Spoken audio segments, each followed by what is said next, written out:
ও মাই god. দাদা সব মাল আছে। তুমি গাড়ি কোথায় পেয়েছো? নাম কি তোমার? আমার নাম বনি। ছোট থেকে পুলিশের চোখে ফাঁকি দেওয়াই আমার কাজ। কাল রাতেই দুটো মার্ডার করার পর পুলিশ আমার পেছনে পড়ে গিয়েছিল। আর আপনাদের এই গাড়িটাই আমাকে পালাতে সাহায্য করেছে। পরে জানতে পারি এটা নাকি আপনাদেরই গাড়ি। হ্যাঁ, তাই নিয়ে চলে আসলাম। বাহ বাহ বাহ বাহ বাহ বাহ, তোমার সংসার প্রশংসা না করে পারলাম না।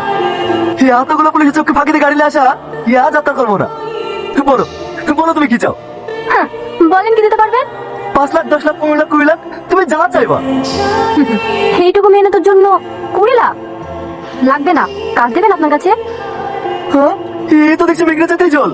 অবশ্যই তোমাদের মতো প্রতিভার জন্যই তো আমাদের সবসময় খোলা। চলো ভিতরে চলো, ভিতরে গিয়েই সব কথা হবে।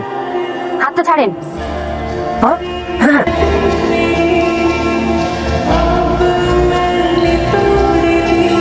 দাদা তোকে ডেকেছে।